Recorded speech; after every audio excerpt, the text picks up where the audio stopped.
Welcome to our channel 100% knowledge with success. Video देखने से पहले चैनल को सब्सक्राइब कीजिए और बेल आइकॉन दबाइए। गुड मॉर्निंग स्टूडेंट्स, मैं S Husaini BSc second year की फ़िज़िक्स क्लास में आपका स्वागत करता हूं। आज की क्लास में हम फुल वेव रेक्टिफायर यानी कि पूर्ण तरंग दिष्टकारी के बारे में डिस्कस करेंगे। जैसे कि नाम से ही पता लग रहा है फुल वेव रेक्टिफायर, जैसे हाफ वेव रेक्टिफायर में हाफ वेव ही, आधी तरंग ही, ठीक है, किस में बदलती थी, दिष्ट में। फुल वेव में क्या होगा, पूरी तरंग ही किस में बदल जाती है, दिष्ट में बदल जाती है, डीसी में बदल जाती है। ठीक है, दिष्टकारी का काम क्या होता है, प्रत्यावर्ती यानी कि अल्टरनेटिंग को डायरेक्ट यानी कि दिष्ट में बदलना ही क्या कहलाता है, दिष्टकरण कहलाता है, रेक्टिफिकेशन कहलाता है। और ये दिष्टकारी रेक्टिफायर ये काम करता है। तो सबसे पहले हम फुल वेव रेक्टिफायर का क्या देख लेते हैं, सर्किट डायग्राम देख लेते हैं। देखो चित्र में पूर्ण तरंग दिष्टकारी यानी फुल वेव रेक्टिफायर दर्शाया गया है। ठीक है, कौन सा फिगर शोन है, फुल वेव रेक्टिफायर। देखो फुल वेव रेक्टिफायर में हमारे पास एक तो होता है ट्रांसफॉर्मर, ये तो हो गया हमारे पास क्या, ट्रांसफॉर्मर हो गया। ठीक है, ये तो क्या हो गया, ट्रांसफॉर्मर हो गया। किसका ये जो प्रतीक है वो किसका है हमारे पास, ट्रांसफॉर्मर का है। इसके बाद इसमें हम कितने डायोड्स काम में लेते हैं, दो डायोड। एक डायोड तो मैंने यहाँ लगाया है, ठीक है, ये होता है इसका P और N, और एक डायोड मैंने यहाँ लगाया है, ये होता है इसका वही P सिरा और N। ठीक है, तो कितने डायोड काम में ले रहे हैं, दो। इसका नाम धर देते हैं भाई, नाम तो होगा, एक D1 और दूसरा क्या है, D2 है। तो कितने डायोड होते हैं फुल वेव रेक्टिफायर में, दो डायोड होते हैं। इसमें जो हम ट्रांसफॉर्मर काम में लेते हैं ना, वो सेंटर टेप ट्रांसफॉर्मर लेते हैं। इस ट्रांसफॉर्मर में हम क्या कहते हैं कि ये जो सेंटर में एक पॉइंट होता है ना, ये रेफरेंस पॉइंट ले लेते हैं। इसे मैं रिप्रेजेंट कर रहा हूँ किससे, सी से। यहाँ से एक क्या लगा दिया मैंने, वायर लगा दिया। क्लियर है यहाँ से। और इस डायोड D1 से मैंने यहाँ पर क्या लगा दिया, एक लोड लगा दिया, क्या, RL। लोड वो होता है जिसके लिए हम आउटपुट क्या करते हैं, फाइंड आउट करते हैं। तो यहाँ से हम क्या निकालेंगे, आउटपुट लेंगे, निर्गत लेंगे, कहाँ से, लोड से। यानी जो लोड पर हमारे पास वोल्टेज आएगी ना, वही वोल्टेज हमारी निर्गत वोल्टता होगी, आउटपुट वोल्टेज होगी। इसके बाद हमारे पास इस सिरे को, ये जो डायोड है ना, मैंने एक तार लिया और ये इस तरीके से लगा दिया। ये जो साइन है ना, ये इसको रिप्रेजेंट कर रहा है कि ये जो वायर है ना, इसको टच नहीं कर रहा है। ये वायर क्या है, जैसे एक वायर तो ऐसे जा रहा है और इसके ऊपर से जा रहा है दूसरा वायर। क्लियर है। तो ये वायर जो है, ये वाला वायर है ना, और ये वाला वायर, ये एक दूसरे को क्या नहीं कर रहे हैं, टच नहीं कर रहे हैं, एक दूसरे के ऊपर से जा रहे हैं, ऐसे क्रॉस हो रहे हैं। देखो ऐसे, ठीक है, ऐसे क्रॉस हो रहे हैं, ऐसे इस तरीके से क्रॉस हो रहे हैं। एक वायर तो ऐसे, एक ऊपर जा रहा है हमारे पास, है ना, तो टच नहीं कर रहे हैं। तो ये डायोड D1 है हमारे पास, और ये डायोड क्या है, D2 है, और ये लोड हमारे पास क्या है, RL है, जिसके लिए हमें क्या लेना है, आउटपुट लेना है। और यहाँ हमने क्या लिया है, एक C लिया है पॉइंट। ये सेंटर टैप ट्रांसफॉर्मर है, ध्यान रखना। यहाँ पर जो वोल्टेज होती है ना, वोल्टा होती है, वो कितनी मान लो आप 0 वोल्ट होती है। कितनी होती है? 0 वोल्ट मान सकते हैं, अज्यूम कर सकते हैं। ये रेफरेंस पॉइंट होता है, एक तरीके का संदर्भ बिंदु होता है। ये जो डायग्राम होता है ना, वो कौन सा डायग्राम होता है हमारे पास? फुल वेव रेक्टिफायर का होता है। अब देखो फुल वेव रेक्टिफायर की हम जो वर्किंग है, कार्य प्रणाली है, वो भी समझते जाएंगे, है ना। एज इट इज आप उसको नोट भी कर सकते हो। तो देखो सबसे पहले आता है हमारे पास ट्रांसफॉर्मर, है ना। ट्रांसफॉर्मर में एक क्या होती है, प्राथमिक कुंडली यानी प्राइमरी कॉइल होती है, जिसमें फेरों की संख्या को हम किससे रिप्रेजेंट करते हैं? NP। ये द्वितीयक कुंडली होती है। द्वितीयक कुंडली में फेरों की संख्या को हम किससे रिप्रेजेंट करते हैं? NS। अब ट्रांसफॉर्मर का क्या काम होता है? तो आप एक बात ध्यान रखना, जैसे हमें 5 वोल्ट दिष्ट चाहिए। कितनी वोल्ट चाहिए? 5 वोल्ट DC चाहिए हमें। तो सबसे पहले हम निवेशी वोल्टता लगाते हैं, और मैंने लगाई है VI। इनपुट किया है, निवेशी किया है, ठीक है। और ये कौन सी वोल्टता होती है? हाफ वेव में भी पढ़ा था हमने, अल्टरनेटिंग होती है, प्रत्यावर्ती होती है। अल्टरनेटिंग होती है, और कौन सी होती है? प्रत्यावर्ती होती है ये वाली, ठीक है। तो ये वोल्टता ट्रांसफॉर्मर पर अप्लाई करी, और ये कितनी होती है? मान लो 220 वोल्ट होती है। ट्रांसफॉर्मर 2 टाइप्स के होते हैं, पहले भी डिस्कस कर चुके हैं हम। एक तो होता है स्टेप अप ट्रांसफॉर्मर, और दूसरा होता है स्टेप डाउन। स्टेप अप मतलब ऊंचाई ट्रांसफॉर्मर, और स्टेप डाउन मतलब अपचाई ट्रांसफॉर्मर। स्टेप अप बढ़ा देता है जो वोल्टता को, स्टेप डाउन यानी अपचाई जो घटा देता है। हमें 5 वोल्ट DC चाहिए ना, तो सबसे पहले हमें ये जो 220 वोल्ट आती है हमारे पास, है ना, जो प्लग में आती है, ये इसको कितने में बदलेगा? ये जो ट्रांसफॉर्मर है, ये ट्रांसफॉर्मर इसको कितने में बदलेगा? पहले 5 वोल्ट AC में। और ये डायोड जो है ना, ये 5 वोल्ट AC को फिर किस में बदलेगा? 5 वोल्ट DC में। तो ट्रांसफॉर्मर ने क्या किया? 220 वोल्ट AC को किस में बदला? 5 वोल्ट AC में बदला, ठीक है, प्रत्यावर्ती में बदला। और उसके बाद क्या होगा ये मैं आपको बता चुका हूँ। उसके बाद ये डायोड क्या करते हैं? दिष्ट में बदलते हैं, ठीक है। अब ये VI क्या है? ये 220 वोल्ट है हमारे पास, तो इसको हम ग्राफिकल रिप्रेजेंटेशन करते हैं, तरंग द्वारा समझाते हैं। तो सबसे पहले हमारे पास कौन सी वेव होगी? हमारे पास तरंग होगी, VI वाली तरंग होगी, ठीक है। कौन सी होगी?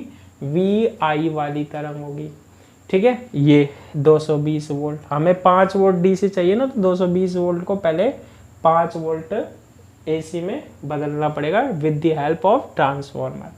तो VI क्या होती है? प्रत्यावर्ती होती है। और मैंने आपको बताया था कि VI को हम कैसे रिप्रेजेंट करते हैं? एक तरंग के द्वारा। इसको थोड़ा ऐसे लिखते हैं, अच्छा भी लगेगा, है ना, ऐसे। और ये ऐसी होती है हमारी जो मिलती है हमें, ठीक है। ये कौन सी है? VI। और किसके इक्वल होती है? VI is equal to EP sine omega T, है ना। EP साइन ओमेगा टी, तो ये बता रहा है ये साइनसोइडल ज्यावक्रिय। और EP क्या है इसका? मैग्नीट्यूड, मैक्सिमम वैल्यू जो होती है। ऐसी जो हमारे पास प्रत्यावर्ती वोल्टता है, अल्टरनेटिंग वोल्टेज है, वो हमने यहाँ पर दे दी।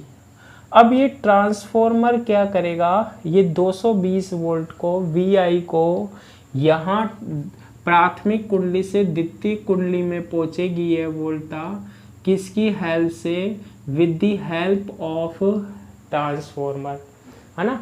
यानी ट्रांसफॉर्मर ये कौन सा ट्रांसफॉर्मर हो गया, स्टेप डाउन ट्रांसफॉर्मर। और मान लो यहाँ पर जो वोल्टता मिली हमें वो कितनी मिलेगी, VS मिलेगी।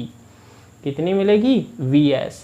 VS कहाँ मिल रही है, प्रेरण की क्रिया होती है ट्रांसफॉर्मर की कुंडली में, जो आपने मैग्नेटिक इंडक्शन पढ़ा था 12th क्लास में, है ना, चुंबकीय प्रेरण पढ़ा था। प्राथमिक कुंडली से कहाँ मिलता है, द्वितीय कुंडली में मिलता है।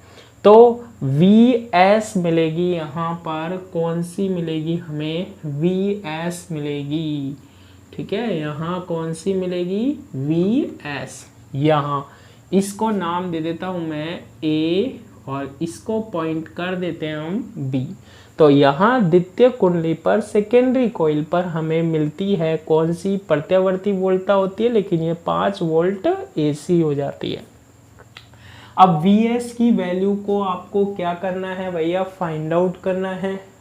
तो मैंने ट्रांसफॉर्मर के लिए एक कंडीशन बताई थी, ट्रांसफॉर्मर के लिए एक कंडीशन बताई थी कि द्वितीय कुंडली में फेरों की संख्या बटे प्राथमिक कुंडली में फेरों की संख्या बराबर होती है द्वितीय कुंडली की वोल्टता अपॉन प्राथमिक कुंडली की वोल्टता।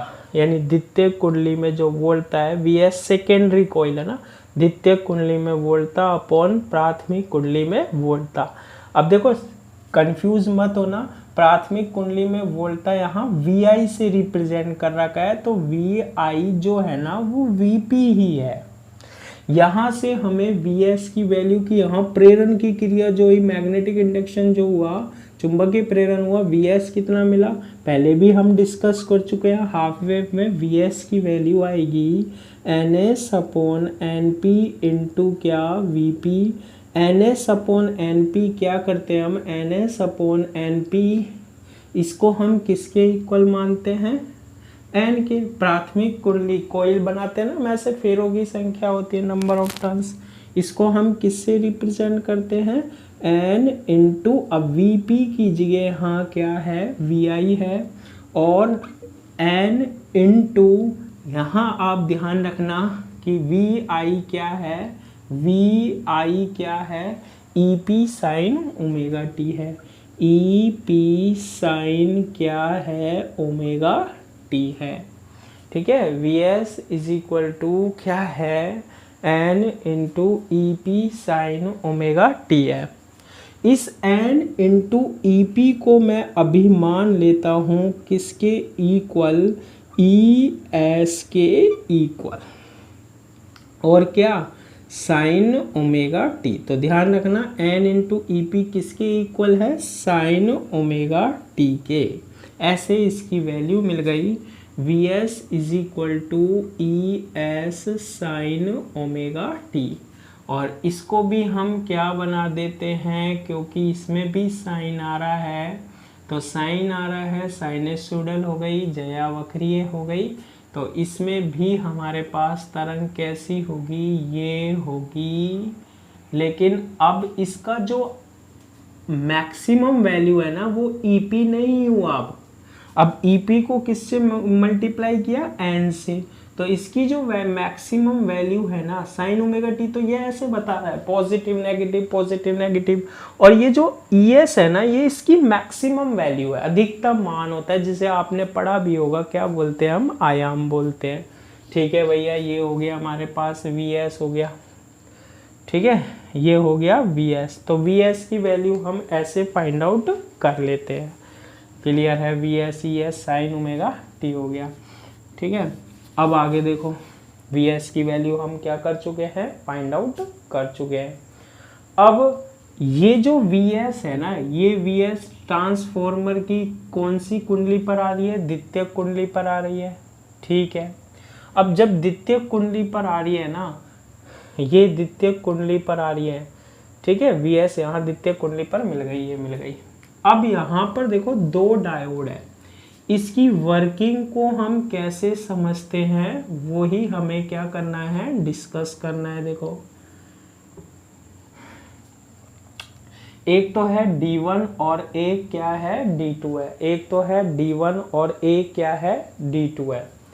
देखो टोटल वोल्टेज तो आई Vs, टोटल वोल्टेज तो क्या आई Vs, लेकिन ये क्या है, हमारे पास रेफरेंस पॉइंट है, संदर्भ बिंदु। ठीक है, तो आप ये ध्यान रखना कि ये जो Vs है ना, ये हाफ हो जाती है यहाँ पर। ठीक है, Vs जो है टोटल इन दोनों टर्मिनलों के बीच में Vs है, लेकिन जैसे ही हम ये सेंटर में पॉइंट लेते हैं ना, रेफरेंस पॉइंट 0 वोल्ट मान लो, तो यहाँ और यहाँ ये क्या होगी, बट जाएगी, ऐसे मान लो आप, है ना। तो अब जो प्रत्येक डायोड पर वोल्टेज Vs आ रही थी ना, अब ये Vs नहीं होती है। प्रत्येक डायोड पर जो वोल्टता होती है वो भी सुन लेना, प्रत्येक डायोड पर वोल्टता, प्रत्येक डायोड पर क्या, वोल्टता। ठीक है, कितनी होगी वही हमें देखना है। तो इसको हम रिप्रेजेंट करते हैं किससे, Vs डैश से। किससे रिप्रेजेंट करते हैं, Vs डैश से। और जो Vs डैश होता है ना हमारे पास, वो होता है Vs अपॉन 2, हाफ यहाँ हाफ यहाँ, क्योंकि ये टोटल यहाँ Vs है, तो इन दोनों में Vs अपॉन 2 और इसमें भी Vs अपॉन 2। तो Vs dash is equal to, Vs की वैल्यू क्या है, देखो Vs ये निकल के आया था हमारे पास, Es sine omega t upon 2। ठीक है, तो D1 पर भी इतनी वोल्टता आरोपित हो रही है और D2 पर भी। तो Vs डैश की वैल्यू Es अपॉन 2 को, अब ध्यान रखना, Es अपॉन 2 को हम यहाँ पर किससे रिप्रेजेंट कर रहे हैं, Em साइन ओमेगा t से रिप्रेजेंट कर रहे हैं। ठीक है, Es अपॉन 2 से हम किसको रिप्रेजेंट कर रहे हैं, Em साइन ओमेगा t। ये प्रत्येक डायोड पर आरोपित क्या है, वोल्टता है, जितनी वोल्टता इस डायोड पर जा रही है और इस डायोड पर जा रही है। ठीक है, अब वर्किंग समझाते हैं। देखो इसमें दो डायोड है, आउटपुट पर वोल्टेज कैसे मिलती है, वोल्टता कैसे मिलती है। मैंने आपको बताया था, जैसे ये बल्ब लगा लो कोई भी, और इसमें प्रत्यावर्ती चक्र, ये प्रत्यावर्ती है, ये ऐसा होती है हमारे पास की वोल्टता। अब क्या होगा, इसको दो एग्जाम्पल से मैं पहले भी बता चुका हूँ, लेकिन आपको याद करा देता हूँ। जब पॉजिटिव चक्र होगा ना, तो इसमें करंट कैसे फ्लो होगी, देखो ऐसे जाएगी, ऐसे, क्लियर है। करंट की वैल्यू 0 1 2 3 4 ऐसे बहने लगेगी, 1 2 3 4, फिर 5 के बाद 4 3 2 1, है ना। मतलब करंट की वैल्यू घटेगी और बढ़ेगी इसमें। जैसे ही नेगेटिव चक्र आएगा तो अब करंट उल्टी जाएगी, तो अब करंट कैसे बहेगी, इसमें कैसे फ्लो होगी, इस तरीके से। फिर पॉजिटिव आएगी ऐसे, नेगेटिव आएगी उल्टी बहेगी। तो यही हमारे पास अल्टरनेटिंग होती है। मैंने आपको पहले भी हाफ वेव वाला आप लेक्चर देख लेना, है ना। अब क्या होता है, सबसे पहले ये हमारे पास Vs वोल्टता यहाँ पर आई। ठीक है, इसमें दो डायोड है, D1 और D2। ये दोनों डायोड ही काम करते हैं और लोड पर वोल्टता दिलाते हैं, ना। तो मैं एक तो लिख देता हूँ V01, ये वोल्टता दिलाएगा कौन, डायोड D1। और एक डायोड जो है ना, वो होता है डायोड क्या, D2, और ये वोल्टता दिलाता है V02। अब वर्किंग समझ लेना, बहुत इजी है। सबसे पहले हम क्या करते हैं, ये पॉजिटिव चक्र आता है यहाँ पर, ये पॉजिटिव चक्र आएगा तो मैंने बताया, देखो करंट ऐसे फ्लो होगी। अब पूरी वोल्टता तो Vs ही आ रही है ना, पूरी वोल्टेज। ए सिरा कैसा होना चाहिए, ये ऊपर मैं A मान लेता हूँ, है ना, और नीचे मान लेता हूँ B। तो A कैसा होना चाहिए, पॉजिटिव, और B कैसा, नेगेटिव, तभी तो करंट ऐसे फ्लो होगी। ठीक है भाई, फिर ये मैंने A मान लिया और B। अब करंट ऐसे हो रही है तो A नेगेटिव और B पॉजिटिव। तो जैसे ही पॉजिटिव हाफ चक्र आता है तो हमारे पास A क्या हो जाता है पॉजिटिव और B क्या हो जाता है नेगेटिव, और ये 0 वोल्ट है। ध्यान रखना ये C पॉइंट क्या है 0 वोल्ट है। अब आप कैसे देखो कैसे देखोगे, जब P सिरा किससे जुड़ा हो पॉजिटिव से जुड़ा हो, कौन सा चक्र आ रहा है पॉजिटिव आ रहा है, P सिरा पॉजिटिव से जुड़ा हो तो ये डायोड फॉरवर्ड बायस में हो जाता है, अग्र बायस में हो जाता है। ये डायोड क्या फ्लो करवाएगा करंट फ्लो करवाएगा, मान लो कितनी करंट फ्लो करा रहा है I1, ठीक है। ये नेगेटिव है तो ये डायोड क्या हो जाएगा, देखो नेगेटिव से जुड़ गया ये P, जब पॉजिटिव चक्र आ रहा है तो ये डायोड जो होगा रिवर्स बायस में हो जाएगा, पश्च बायस में हो जाएगा, ये काम नहीं करेगा, ये खुले की तरह काम कर रहा है, एक तरीके से काम कर ही नहीं रहा है ये डायोड। सारी करंट ये डायोड ऐसे जाएगी और फिर इस लोड में जाएगी। देखो इधर करंट आएगी क्या, ये तार में ऐसे करंट जाएगी क्या, इस तार में आएगी करंट नहीं, ये तो खुला हो जाता है, पश्च बायस में काम ही नहीं करता, ओपन की तरह काम करता है, ओपन में करंट फ्लो होती ही नहीं है। तो ये डायोड I1 सारी की सारी करंट RL ऐसे फ्लो होने लग जाएगी, देखो इस तरीके से बहेगी इसी में ही, ठीक है। ये इससे कोई मतलब ही नहीं है। और लोड पर हमें क्या मिल जाएगी, ये X पॉइंट मान लो और Y, ऐसे करंट फ्लो हो जाएगी लोड पर, देखो ऐसे करंट फ्लो हो जाएगी और हमें क्या मिल जाएगी वोल्टता मिल जाएगी, आउटपुट वोल्टता मिल गई। क्लियर है, दिष्ट होती है जो कि, और ये जैसे ही हमारे पास नेगेटिव चक्र आएगा तो A नेगेटिव हो जाएगा क्योंकि करंट अब ऐसे बहेगी। A तो कैसा हो जाएगा नेगेटिव हो जाएगा भैया, और B कैसा हो जाएगा पॉजिटिव हो जाएगा। अब देखो जैसे ही हो जाएगा तो P क्या हो जाएगा पॉजिटिव यानी कि धनात्मक हो जाएगा। जब P सिरा पॉजिटिव से जुड़ा होता है तो ये डायोड जो होता है ना वो फॉरवर्ड बायस में हो जाएगा। अब इस डायोड के कारण करंट फ्लो होगी हमारे पास क्या I2, ठीक है, ये तो काम करेगा। अब कौन सा, ये P किससे जुड़ा होगा नेगेटिव में, ऋण से, तो ये डायोड अब काम नहीं करेगा, ये ओपन, ये ऐसे करंट जाएगी, फिर ये तार ऊपर है ऐसे RL में बिल्कुल X से Y जा रही है एक ही दिशा में। जब डायोड D1 था जब भी करंट लोड में ऊपर से नीचे आ रही थी या नहीं आ रही थी, ऐसे आ रही थी। और जब डायोड D2 लग रहा है जब भी करंट कहाँ आ रही है, एक ही दिशा में एक ही डायरेक्शन में आ रही है और लोड पर वोल्टता मिल रही है। तो नेगेटिव जो चक्र होता है ना, नेगेटिव हाफ साइकिल होती है ना, उसमें कौन सा डायोड अपना आप काम करने लग जाता है D2। तो डायोड D2 काम कर रहा है, जब नेगेटिव हाफ साइकिल आएगा ये दे देगा। अब आप कहोगे सर ये भी ऊपर वाला बनाया, भाई ये भी ऊपर बनाया, तो ये देखो ऊपर ये पॉजिटिव चक्र क्या करते हैं, एक ही डायरेक्शन को शो करते हैं।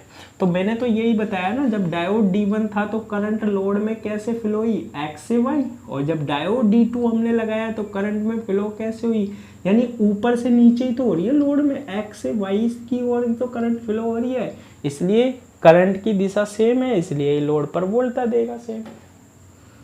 फिर आ जाएगा हमारे पास दोबारा से पॉजिटिव चक्र। अब तो आप समझ गए, जैसे ये पॉजिटिव होगा ये नेगेटिव होगा, अब कौन सा डायोड काम करेगा वापस D1, तो अब कौन सी वोल्टता देगा, देखो डायोड D1 देगा जैसे ये पॉजिटिव चक्र आएगा, और जैसे ये नेगेटिव चक्र आएगा तो ये डायोड D2। ये नीचे क्यों नहीं आया, ये ऊपर क्यों आया है, क्योंकि करंट एक ही डायरेक्शन में X और Y में फ्लो हो रही है। एक ही डायरेक्शन का मतलब ये पॉजिटिव किसको शो कर रहा है, इसी को ही तो कर रहा है, ठीक है।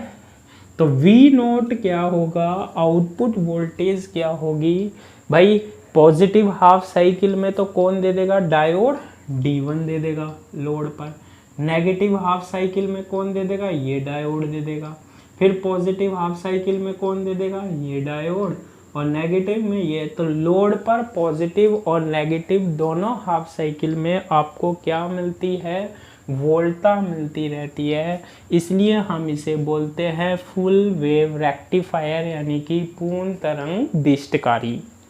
तो देखो एक एक कॉन्सेप्ट मैंने आपको बता दिया है जिससे आप कोई भी न्यूमेरिकल करो तो इजीली सोल्व हो जाए। बस इस वीडियो को आपको ध्यान से देखना है, एक एक चीज़ मैंने आपको यहाँ पर बता दी, ठीक है। एक बात और ध्यान रखना, लोड, ये जो एक डायोड है ना, डायोड D1 में करंट मैंने कितनी फ्लो मानी है, I1। ये I1 कब फ्लो होगी भैया, जब पॉजिटिव चक्र होगा। जब नेगेटिव चक्र होगा तो कौन सा डायोड काम करता है, D2 डायोड काम करता है। ठीक है, तो ये लोड पर वोल्टता मिलती है। ठीक है, एक डायोड में कितनी वोल्टता जाती है, तो ये ध्यान रखना, VS dash is equal to EM sine omega T जाती है। अब यहाँ कंफ्यूज मत होना सर, या तो VS से, VS तो टोटल वोल्टेज से ही तो शो करेंगे ना, एक पॉजिटिव एक नेगेटिव, एक पॉजिटिव एक नेगेटिव, लेकिन डायोड में क्या जा रही है, VS dash is equal to EM sine omega T. ठीक है, बस अब हम ये फाइंड आउट कर लेते हैं I1 की वैल्यू और I2 की वैल्यू, और आपका फुल वेव रेक्टिफायर क्या हो जाएगा, कंप्लीट हो जाएगा, है ना। तो देखो I1 की वैल्यू कैसे फाइंड आउट करते हैं। I1 की value, I1 is equal to, I1 current कब फ्लो हो रही है, जब पॉजिटिव हाफ साइकिल है। मैंने आपको बताया था VS के लिए, ये जो है हमारे पास है एक पूरा का पूरा क्या होता है, आवर्तकाल, क्योंकि इसके बाद रिपीटेशन स्टार्ट हो जाता है ना। तो ये तो हो गया आवर्तकाल T, और हाफ कितना हो जाएगा, T/2 हो जाएगा। तो I1 करंट कब फ्लो हुई, I1 current positive half cycle के लिए हुई, यानी 0 से T/2 के लिए फ्लो हो रही है भैया। और I2 कब फ्लो हो रही है, I2 फ्लो हो रही है T/2 से T के लिए, T/2 से T के लिए, जब नेगेटिव हाफ साइकिल आ रही है। ठीक है, अब I1 की वैल्यू और बता दें हम क्या होता है। तो I1 की वैल्यू के लिए, ये जो हमारे पास ये कुंडली है ना, इसका रेजिस्टेंस कितना है, RS। मैं लिख देता हूँ यहाँ पर, ठीक है, नोट कर लेना। द्वितीयक कुंडली का प्रतिरोध, द्वितीयक कुंडली का प्रतिरोध कितना मानते हैं हम, RS। ठीक है, डायोड प्रतिरोध जब फॉरवर्ड बायस में होता है, डायोड प्रतिरोध यानी रेजिस्टेंस कितना है, RF। वह लोड कितना है हमारे पास, RL। तो I1 की वैल्यू बना दो भाई, फटाफट बना देते हैं। अब तो देखो I1 बराबर V/R, डायोड में कितनी वोल्टता जा रही है, डायोड में देखना है यहाँ पर। तो देखो क्योंकि I1 डायोड में फ्लो वाली करंट है, पूरे में नहीं है, तो I1 is equal to VS dash upon कितनी, टोटल रेजिस्टेंस RS, इसके लिए क्या होता है RF, और RL, इसके लिए भी RS होगा, कुंडली तो वही है RS, और ये भी फॉरवर्ड बायस में होगा जब RF, डायोड सेम है, और RL। तो V/R, RS plus RL plus RS plus RF plus RL। और मैंने आपको बताया था हम RS प्लस RF को क्या लिख के चलते हैं भैया, R लिख के चलते हैं। ठीक है, तो क्या बनेगा, VS डैश की वैल्यू भी लिख लो ना, क्यों सर मारे हो, EM साइन ओमेगा टी बटे, और RS प्लस RF को R प्लस RL होगा, है ना। तो ये आ जाएगा हमारे पास I1 की वैल्यू, जो आएगी ना हमारे पास, वो कितनी आएगी हमारे पास, EM अपॉन, अब देखो E लिख लो आप, EM upon R plus RL into sine omega T. ठीक है, अब ये क्या बन रहा है हमारे पास, V/R, तो इसको हम किससे रिप्रेजेंट करते हैं, I1 is equal to IM sine omega T. V/R भैया I होता है, तो I1 इज इक्वल क्या होगा, IM साइन ओमेगा टी होता है। ठीक है, और I2 जो होगा ना, क्योंकि देखो ये ऐसे जा रही है करंट, है ना, यूँ, और ये ऐसे थी, तो I2 की वैल्यू होती है -IM साइन ओमेगा टी। आगे इनके बारे में नेक्स्ट क्लास में स्टार्ट करेंगे। आज के लिए इतना ही, थैंक यू।